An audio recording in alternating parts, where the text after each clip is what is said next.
కూడా మాట్లాడుతున్నాడు. మరుగుజ్జు అంటే నేను మరుగుజ్జులను అవమానిస్తలేను, రాజకీయ పిగ్మీ అంటున్నా. కేసీఆర్ మోకాలెత్తు కూడా సరిపోనోడు కూడా ఇవాళ ఓహో ఆహా అని చెప్పి గర్జిస్తా ఉన్నాడు.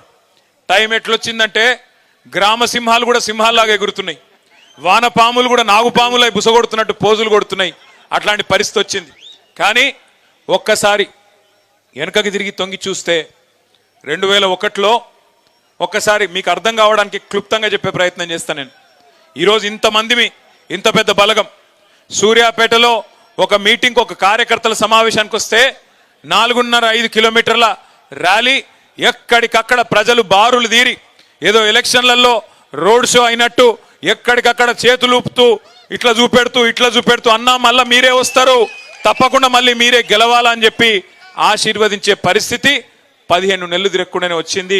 ఇంత పెద్ద సైన్యం ఇవాళ మనకు తయారైంది. కానీ 2001లో ఏంటిది పరిస్థితి? ఆనాడు కేసీఆర్ గారు పార్టీ పెట్టినప్పుడు ఏమున్నది కేసీఆర్ గారికి?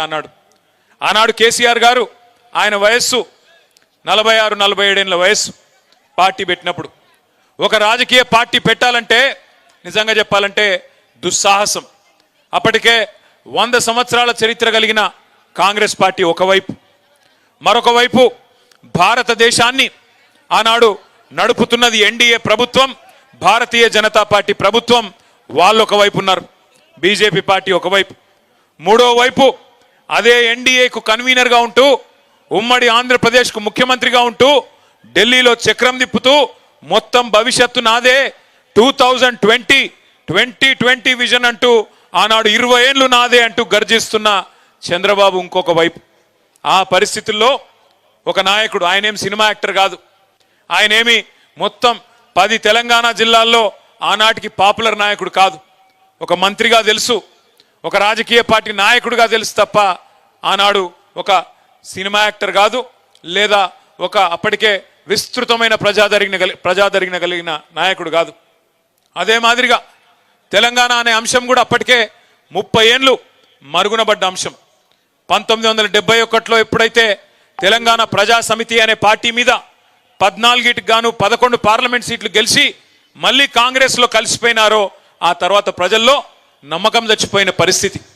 తెలంగాణ సమాజమే మళ్ళీ తెలంగాణ వస్తుంది అంటే ఒక నమ్మకము లేని పరిస్థితుల్లో 2001లో గులాబీ జెండా ఎగిరేసి ఒక్కడుగా బయలుదేరి శూన్యం నుంచి సునామీ సృష్టించి తెలంగాణ సాధించిన మహానాయకుడు కేసీఆర్.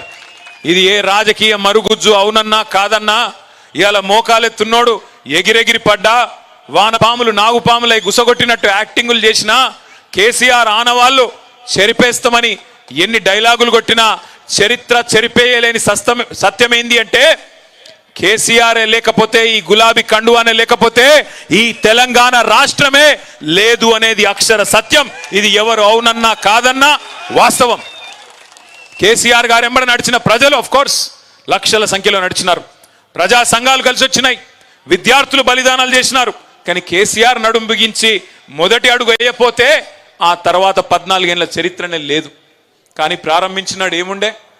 మనీ పవర్ లేదు, మజిల్ పవర్ లేదు, కులబలం లేదు, ధనబలం లేదు, చూపెట్టే మీడియా లేదు. ప్రతికూల శక్తులన్నీ తెలంగాణ వద్దని కోరుకునే శక్తులందరూ హైదరాబాద్లోనే అడ్డాబెట్టి ఎట్లా నడుపుతావో చూస్తాం, తొక్కి పారేస్తాం నిన్ను అని ఒకవైపు హుంకరించడాలు, మకల ఉట్టింది పుబ్బల పోతుంది అని శాపనార్థాలు.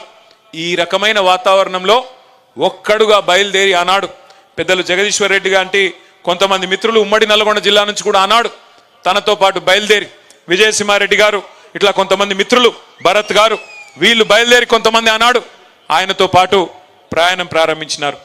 ఒక్కొక్క అడుగే మరి వేసుకుంటూ 14 ఏళ్ళు. నిజంగా చెప్పాలంటే 25 ఏళ్ల టీఆర్ఎస్ పార్టీ చరిత్ర, బీఆర్ఎస్గా ఈరోజు ఉన్నాం. చరిత్ర చూస్తే 3 పాత్రల్లో కూడా విజయవంతమైన ఒకే ఒక్క పార్టీ భారతదేశంలో మన పార్టీ మాత్రమే. మొదటి 14 ఏళ్ళు ఉద్యమ పార్టీగా విశ్వరూపాన్ని చూపెట్టి భారతదేశానికే, దేశంలోని అన్ని వర్గాల ప్రజలకు ప్రజాస్వామ్యబద్ధంగా తమ కోరికలు నెరవేర్చుకోవచ్చనే ఒక అద్భుతమైన ఉద్యమ రూపాన్ని ఆవిష్కరించిన పార్టీ ఉద్యమ పార్టీ టీఆర్ఎస్. ఆ తర్వాత 10 ఏళ్ల పాటు అధికారం ఇస్తే పేదల కోసం ఎట్లా పనిచేయొచ్చు, ప్రజల కోసం ఎట్లా పనిచేయొచ్చు, స్వల్ప కాలంలోనే అన్ని అనుమానాలు పటాపంచలు చేస్తూ భారత్